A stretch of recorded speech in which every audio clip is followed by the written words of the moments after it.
الرحمن الرحیم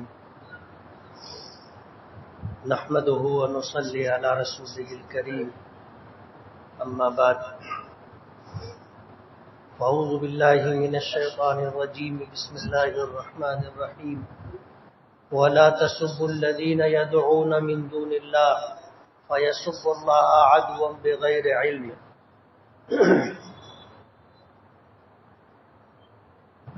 صدق اللہ العظیم۔ بزرگان محترم اور عزیز دوستوں، اسلام ایک دین فطرت ہے اور نبی کریم صلی اللہ علیہ وسلم کا ارشاد گرامی ہے کہ کل مولود یولد علی الفطرہ، ہر بچہ دین فطرت پر پیدا کیا جاتا ہے۔ فَأَبَوَاهُ يُهَوِّدَانِهِ او يُنَصِّرَانِهِ او يُمَجِّسَانِهِ، تو پھر اس کے ماں باپ اس کو یا تو عیسائی بنا لیتے ہیں یا یہودی بنا لیتے ہیں یا مجوسی بنا لیتے ہیں، لیکن ہر بچہ دین فطرت پر پیدا ہوتا ہے۔ یہی وجہ ہے کہ اسلام کے جتنے احکامات ہیں ان احکامات کو دیکھ کر ہر ایسا شخص جس کی فطرت سلامت ہے وہ کبھی اختلاف نہیں کرے گا، اسلامی احکامات و عبادات پر اعتراضات نہیں کرے گا، اس لیے کہ اسلام دین فطرت ہے، اور فطرت اگر لوگوں کی سلامت ہے تو اسلام کے تمام تر احکامات سے وہ اتفاق کریں گے۔ یہ الگ بات ہے کہ اس کا اظہار نہ کریں اور اس کو قبول نہ کریں، لیکن اسلام کے تمام تر احکامات عین انسانی فطرت کے مطابق۔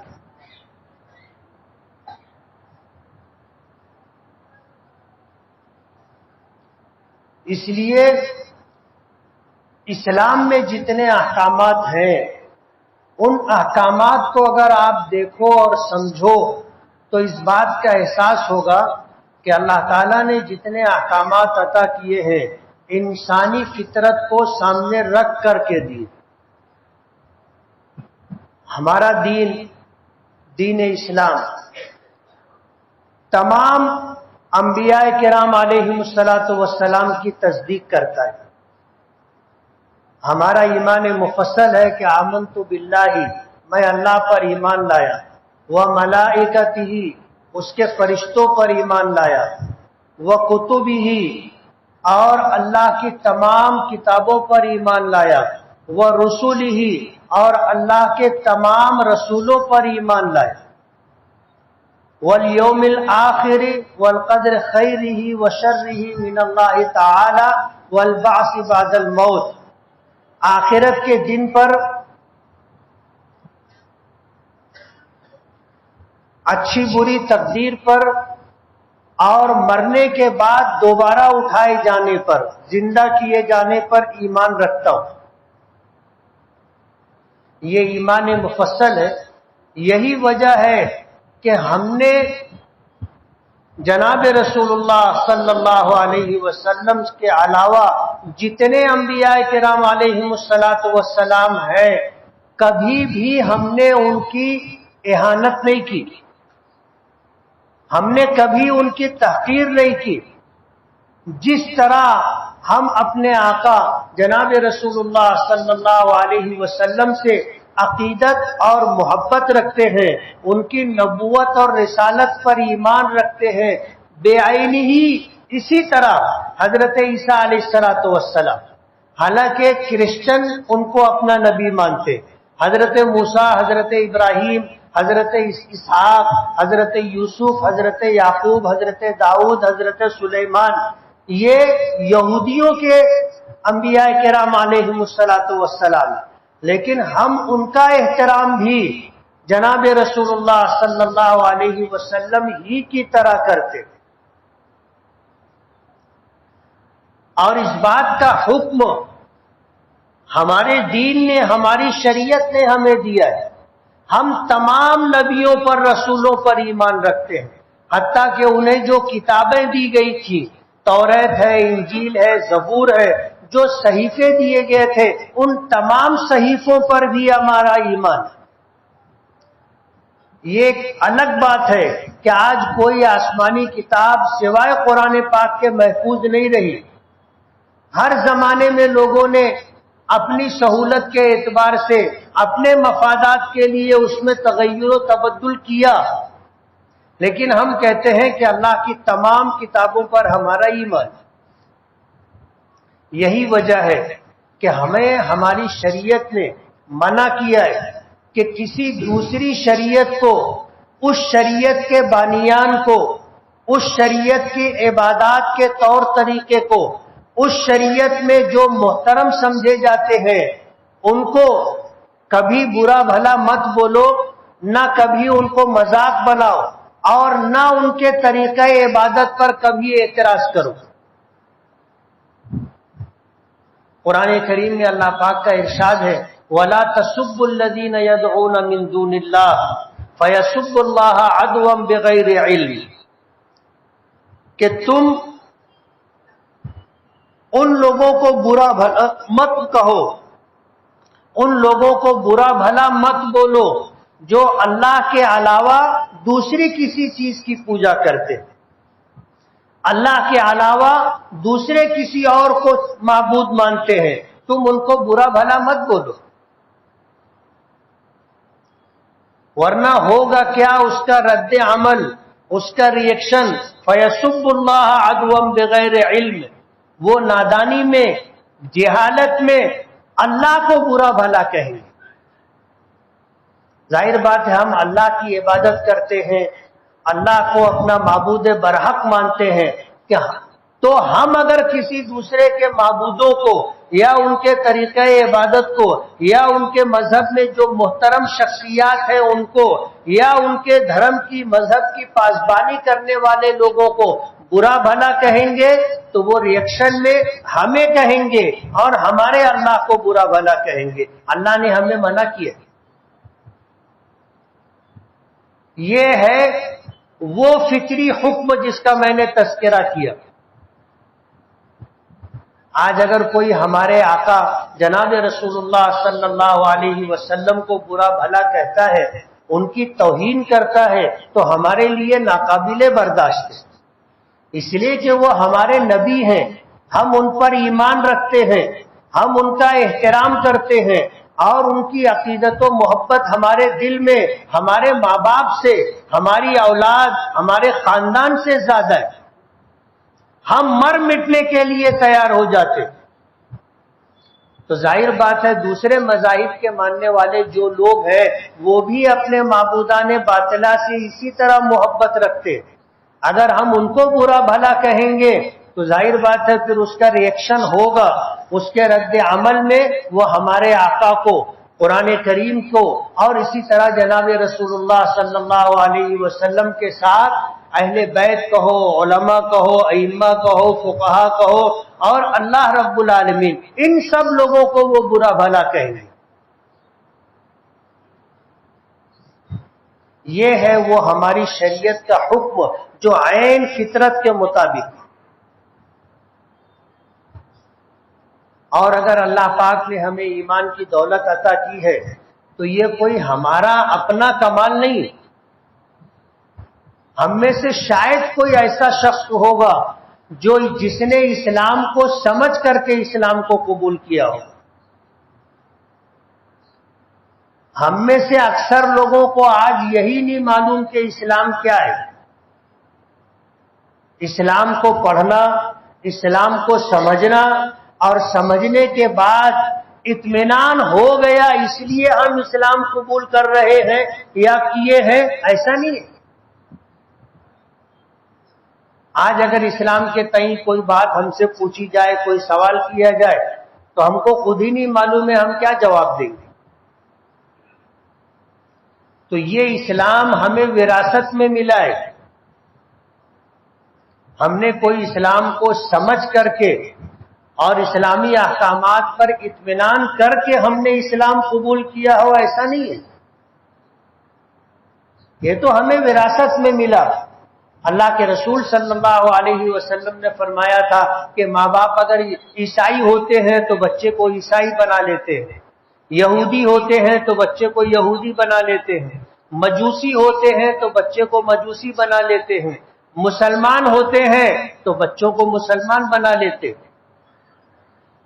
اس لیے اگر ہمارے پاس اسلام ہے تو یہ ہمارا اپنا کوئی کمال نہیں ہے، یہ صرف اور صرف اللہ رب العالمین کا فضل ہے، اس کا احسان و کرم ہے کہ اللہ کو جو دین پسند تھا اللہ تعالیٰ نے وہ دین ہمیں عطا کیا۔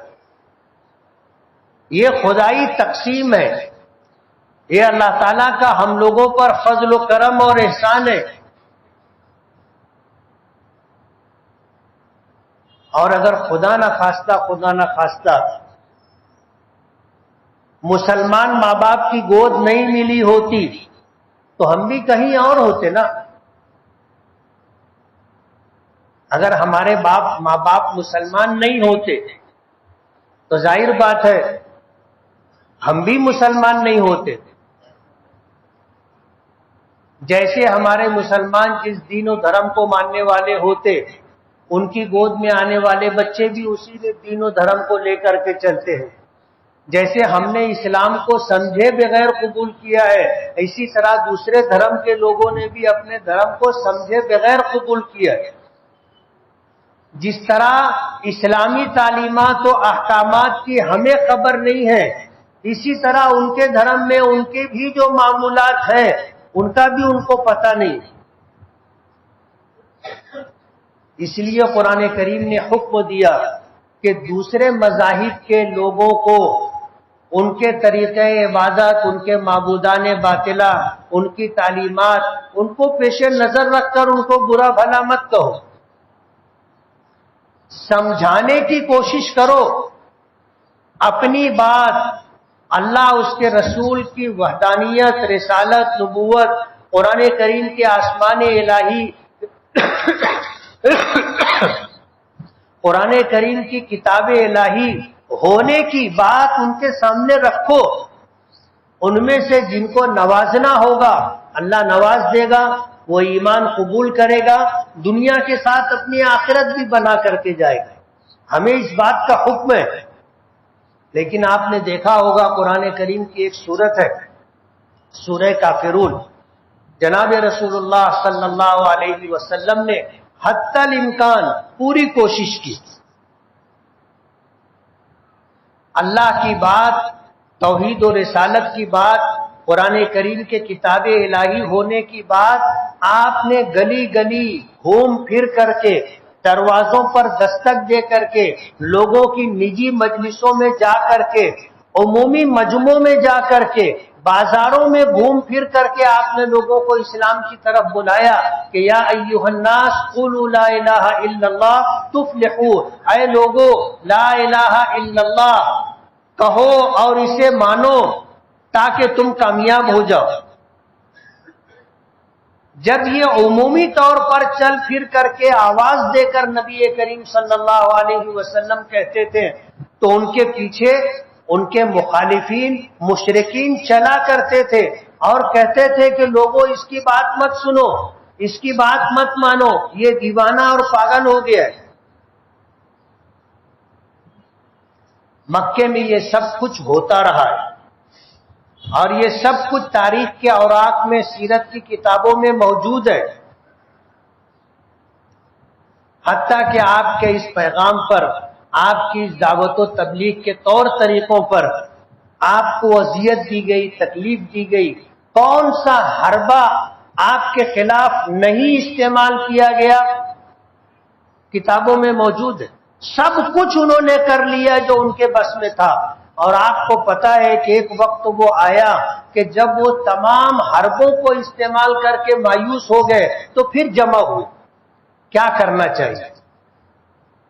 آپ کے چچا ابو طالب کے پاس گئے اور جا کر کے ان کو سمجھانا اور ان کو ہموار کرنا، اس بات کی کوشش کی اور ابو طالب کسی حد تک ان سے متاثر بھی ہو گئے. نبی کریم صلی اللہ علیہ وسلم کو بلایا اور بلا کر کے کہا کہ بھتیجے ان بوڑھے کاندھوں پر اتنا بوجھ مت ڈالو کہ یہ اسے اٹھا نہ سکے. نبی کریم صلی اللہ علیہ وسلم ابو طالب کی پرورش میں تھے، انہی کے ساتھ رہنا سہنا کھانا پینا سب کچھ تھا. حضور کے والد کا تو آپ کی ولادت سے پہلے انتقال ہو گیا تھا، دادا عبد المطلب کا انتقال ہو گیا تھا. 6 سال کی عمر میں والدہ کا انتقال ہو گیا تھا، 8 سال کی عمر میں دادا کا انتقال ہو گیا تھا. ابو طالب آپ کے سگے چچا تھے، تو ابو طالب نے نبی کریم صلی اللہ علیہ وسلم کو اپنی پرورش میں لیا تھا. تو ابو طالب نے آپ کو بلا کر کے کہا کہ یہ جو لوگ آئے ہیں یہ مکے کے رؤسا، مکے کے عمرا اور مکے کے سردار ہیں، یہ کچھ باتیں لے کر کے آئے ہیں، کچھ کہنا چاہتے ہیں. اور حضور کو ہموار اور نرم کرنے کے لیے کہا کہ بیٹے ان کاندھوں پر اتنا بوجھ مت ڈالو کہ یہ کاندھے اسے اٹھا نہ سکیں. تو حضور نے دریافت فرمایا کہ کیا بات ہے؟ تو مکے والوں نے کہا کہ اگر تم کو دولت چاہیے تو ہم تمہارے قدموں میں دولت کا ڈھیر لگا دیں گے، سرداری چاہیے تو ہم تمہیں اپنا سردار مان لیتے، اور اگر عورتوں کی خواہش ہے تو مکے کی جس خاتون سے کہو گے ہم تمہارا نکاح کر دیں گے. مگر یہ جو باپ دادا کے دین کے خلاف ایک نئے دین کا تم پرچار کر رہے ہو، اسے بند کرو. نبی کریم صلی اللہ علیہ وسلم کی آنکھوں میں آنسو آ گئے کہ ایک آخری سہارا سبب کے درجے میں اللہ کے بعد جو تھا وہ ابو طالب کا تھا، اور اب یہ سہارا بھی ختم ہوتا نظر آ رہا ہے. دل بھر آیا، آنکھوں میں آنسو آ گئے. لیکن آپ اللہ کے نبی تھے، اس لیے مقام رسالت پر رہتے ہوئے جو کہنا تھا وہی کہا کہ چچا اگر یہ لوگ میرے ایک ہاتھ پر سورج اور دوسرے ہاتھ پر چاند بھی لا کر رکھ دیں اور یہ چاہیں کہ میں اللہ کی طرف لوگوں کو بلانا چھوڑ دوں تو یہ کبھی بھی نہیں ہوگا.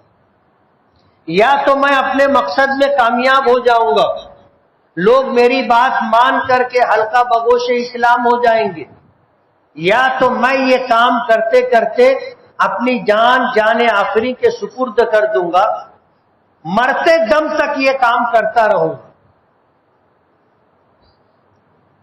جب ابو طالب نے حضور کا یہ عزم اور یہ پختہ ارادہ دیکھا تو ابو طالب نے حضور کی حمایت کی اور یہ کہا کہ بھتیجے تم جو کام کر رہے ہو کرتے رہو، جو ہاتھ تمہاری طرف بڑھے گا وہ ہاتھ قلم کر دیا جائے گا، جو آنکھ تمہاری طرف اٹھے گی وہ آنکھ نکال لی جائے گی. اس طرح حضور کی انہوں نے بھرپور مدد کی. اسی لیے حدیث پاک میں آتا ہے کہ جہنم میں سب سے کم اور سب سے ہلکا عذاب ابو طالب کو ہوا. ایمان قبول نہیں کیا تھا.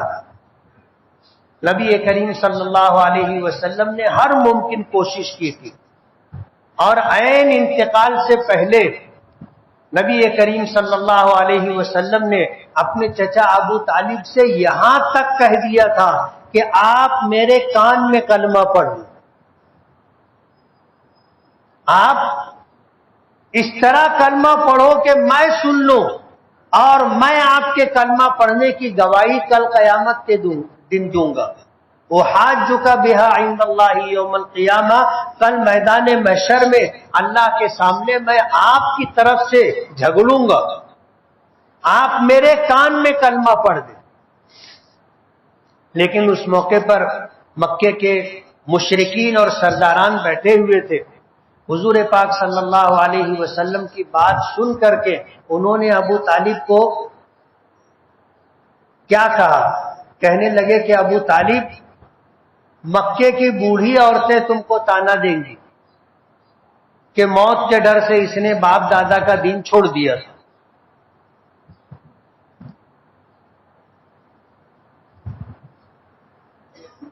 موقع تھا، اپنی زبان میں کہیں گے ٹرننگ پوائنٹ تھا. ایک طرف جنت ایک طرف جہنم تھی، تو راہے پر آ کر کے کھڑے تھے. کلمہ پڑھ لیتے راستہ کچھ اور ہوتا، نہیں پڑھے راستہ کچھ اور تھا. اسی لیے کہتے ہیں نا کہ فیصلہ کرنے کے وقت کسی بزدل آدمی سے مشورہ مت کرنا، کسی بیوقوف آدمی سے مشورہ مت کرنا، ورنہ وہ تمہاری رہی صحیح ہمت بھی ختم کر دے گا. مکے کے مشرکین نے یہی کیا.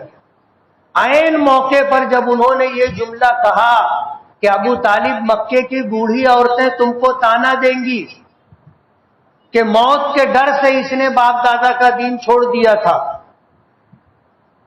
ابو طالب نے اس بات کو سن کر کے کہا اموت علی ملت عبد المطلب، میں اپنے باپ عبد المطلب کے دین و دھرم پر مرتا ہوں.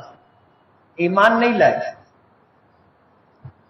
حضور پاک صلی اللہ علیہ وسلم نے ابو طالب کے اس طرح چلے جانے پر انتہائی غم کا اظہار کیا. ابو طالب کے حضور پر احسانات تھے، ان احسانات کو ادا کرنے کے لیے حضور نے حتی الامکان کوشش کی، اور پھر اس کے بدلے میں حضرت علی کی پرورش اپنے ذمے لے لی تھی. ابو طالب اپنے چچا سے کہا تھا کہ آپ عیالدار شخص ہو، بچے زیادہ ہیں، تو یہ بچہ علی مجھے دے دو، میں اس کی پرورش کروں گا. تو حضرت علی بچے تھے، حضور نے ان کو لے لیا، اور جس طرح حضرت علی کے والد ابو طالب نے حضور کو پالا تھا، تو حضور نے ابو طالب کے بیٹے حضرت علی کی پرورش حضور نے کی. یہ اس احسان کا بدلہ ادا کر رہا تھا. حضور پاک صلی اللہ علیہ وسلم بہت غمزدہ اور دکھی ہوئے، اور آپ نے فرمایا کہ ابو طالب نے مجھ پر جو احسانات کیے تھے اس کی وجہ سے سب سے کم جہنم میں اگر کسی کو عذاب ہوگا تو وہ ابو طالب کو ہوگا، اور انہیں روزانہ ایک گھونٹ پانی دیا جائے گا. سب سے کم عذاب کون سا ہوگا؟ حضور نے فرمایا کہ پیروں میں آگ کی جوتیاں پہنائی جائیں گی، جس کی وجہ سے دماغ سر کے کھوپڑی میں ایسے ابلے گا جیسے ہانڈی میں دال ابلتی، اور یہ جہنم کا سب سے ہلکا عذاب ہوگا.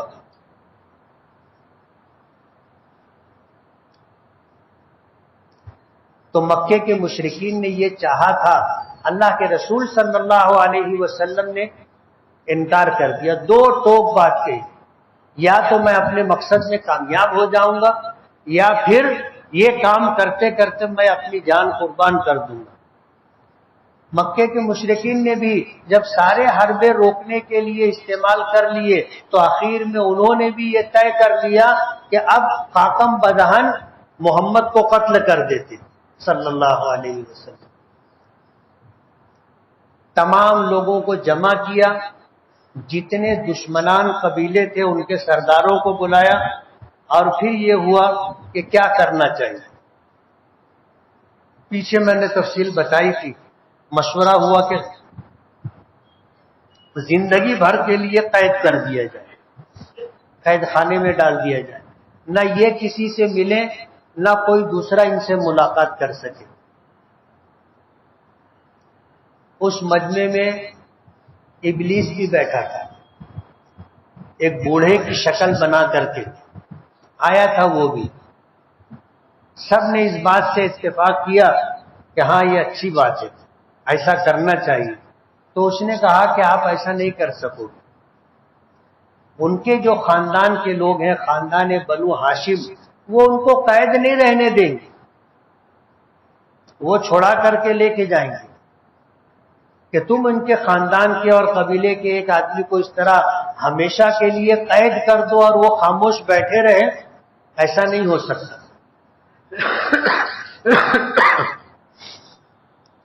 وہ آئیں گے اور چھڑا کر کے لے جائیں گے۔ تو پھر کسی نے کہا کہ ان کو جو ہے شہر بدر کر دیا جائے، مکے کے حدود سے باہر کر دیا جائے کہ پھر کبھی وہ مکہ نہ آئے۔ تو لوگوں نے کہا کہ پھر ایسا کر لینا چاہیے، لوگوں نے اتفاق کیا۔ تو ابلیس نے کہا تھا کہ جب یہ مکے کے باہر جائیں گے تو یہی کام کریں گے، اور جب ان کے ماننے والوں کی تعداد بڑھ جائے گی پھر وہ طاقت کے زور پر مکے میں آئیں گے اور تم روک نہیں سکو گے،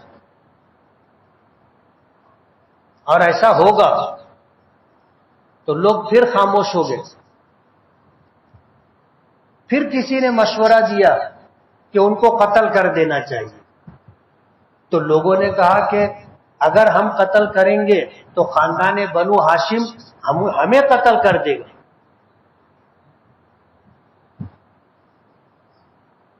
ایک جنگ کا سلسلہ شروع ہو جائے گا، اور پھر کب تک چلے گا پتہ نہیں۔ تو شیطان نے مشورہ دیا کہ یہ رائے بہت مناسب ہے، اور کیسے ہونا چاہیے میں تمہیں اس کا راستہ بتاتا ہوں۔ کرو ایسا، ہر قبیلے سے ایک ایک آدمی لے لو، اور یہ سب بیک وقت محمد کو قتل کرنے میں شریک رہے۔ خاندان بنو ہاشم میں اتنی طاقت نہیں ہے کہ وہ تمام قبیلوں سے جنگ کرے۔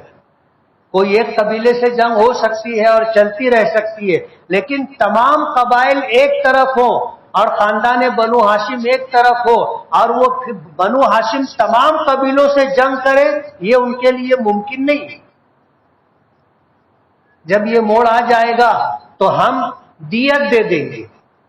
زمانے جاہلیت میں جو دیت ہوتی تھی، وہ اگر کسی کو قتل کر دیا گیا ہے تو مقتول کے ورثاء کو 100 اونٹ دے دیتے تھے قاتل کی طرف سے، یہ اس کی دیت ہوتی تھی اور معاملہ ختم ہو جاتا تھا۔ تو ابلیس نے کہا تھا کہ ہم سب مل کر کے ان کو دیت دے دیں گے 100 اونٹ، معاملہ ختم ہو جائے گا۔ اور ہوا بھی پھر اسی طرح کہ حضور کو قتل کرنے کے ارادے سے آپ کے در دولت کو گھیرا گیا۔ حضرت جبرائیل نے آ کر کے اطلاع دی، اللہ کے رسول نے اپنے بستر پر حضرت علی کو لٹایا، مکے کی امانتیں ان کے سپرد کی، اور پھر آپ ہجرت کر کے مدینہ منورہ تشریف لے گئے۔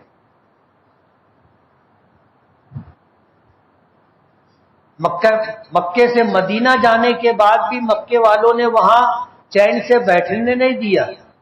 22 غزوات ہوئے، 22 جنگیں ہوئی۔ مشہور جنگیں تو آپ نام سنتے ہو، بدر ہے، احد ہے، خندق ہے، فتح مکہ ہے۔ اس کے علاوہ بھی 18 جنگیں ہوئی، غزوات اور سرایا ہوئے۔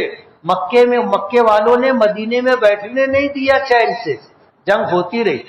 اللہ کے رسول صلی اللہ علیہ وسلم حتی الامکان دعوت و تبلیغ کی کوشش کرتے رہے۔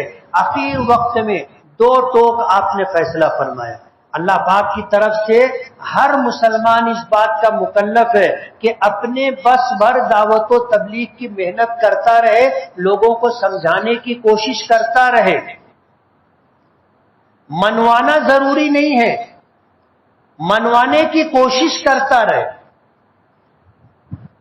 منوانے کی کوشش کرتا رہے۔ یہ ہم میں سے ہر ایک کی ذمہ داری ہے۔ اللہ کے کرم اور اس کے فضل سے اگر کوئی مان لیتا ہے تو ٹھیک ہے، نہیں مانے تو ہماری ذمہ داری نہیں ہے۔ کل قیامت کے دن یہ نہیں پوچھا جائے گا کہ تم نے اپنی پوری بستی کے لوگوں کو مسلمان کیوں نہیں بنایا تھا، ہم سے نہیں پوچھا جائے گا۔ ہاں یہ پوچھ ہوگی کہ تم نے لوگوں کو سمجھانے کی، منانے کی کوشش کیوں نہیں کی، تم نے اسلام کا پیغام، اللہ کی وحدانیت و ربوبیت، حضور کی نبوت و رسالت کی بات لوگوں تک کیوں نہیں پہنچائی، یہ سوال ہوگا۔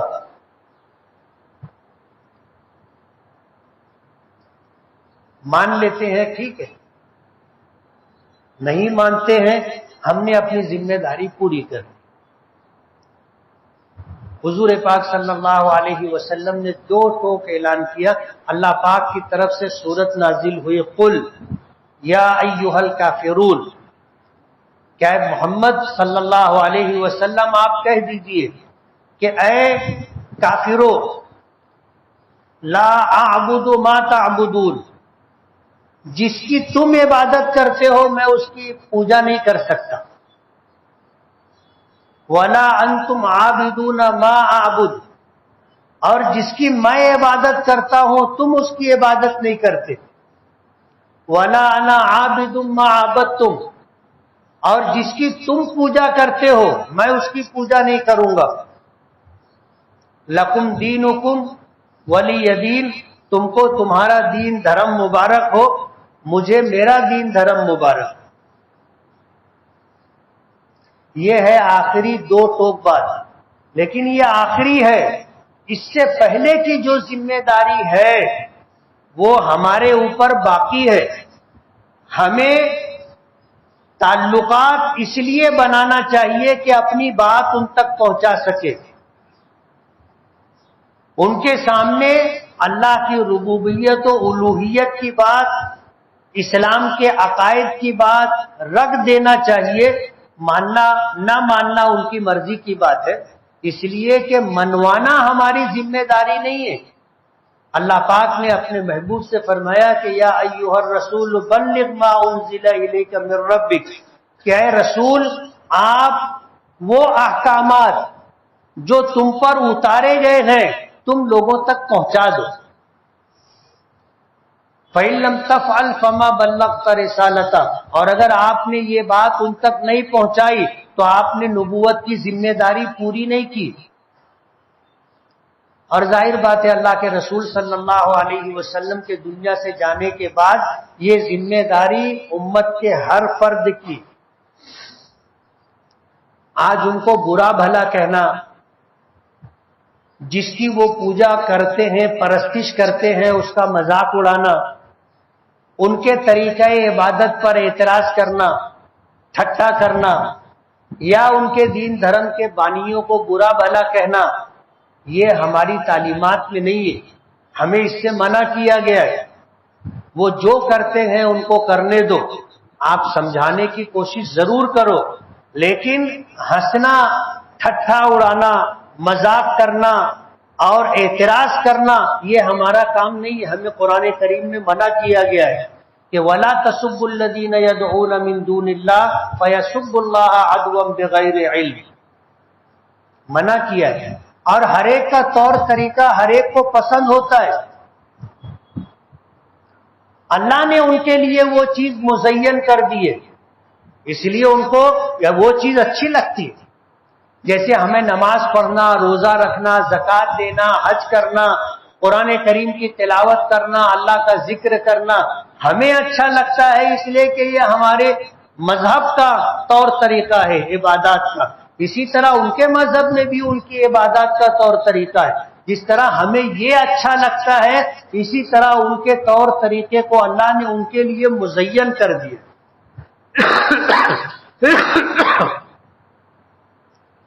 اس لیے ہمیں اپنی فکر کرنی چاہیے، اپنی ذمہ داری پوری کرنے کی کوشش کرنا چاہیے بس، اور حتی الامکان ان کے معبودان باطلہ کو ہنسی مذاق ٹھٹا اعتراض سے ہٹ کر کے دیکھنا بھی نہیں چاہیے۔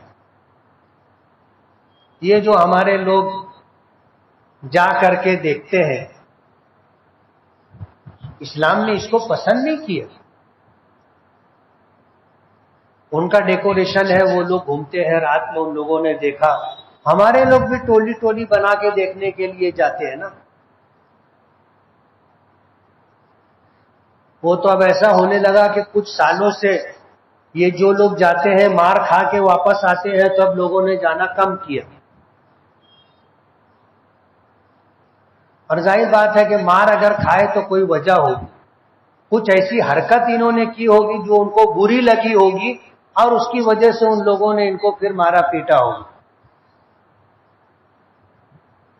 لوگوں کے سمجھانے سے بات نہیں سمجھ میں آتی تھی، کہتے ہیں نا کچھ لوگ لاتوں کے بھوت ہوتے ہیں، جب تک مار نہیں کھاتے ان کو بات سمجھ میں نہیں آتی، جب مار کھانے لگے تو ان کو سمجھ میں آیا کہ اب نہیں جانا چاہیے، ورنہ علماء ائمہ سماجی ذمہ داران ہمیشہ سمجھاتے رہے، منع کرتے رہے، لیکن ہمارے نوجوان نہیں مانتے تھے، جاتے تھے کچھ ایسی حرکت کرتے تھے جو ان کو بری لگتی تھی، تو یہ مار کھا کے پھر واپس آتے تھے اور پورے شہر کا امن و امان خطرے میں ڈال دیتے۔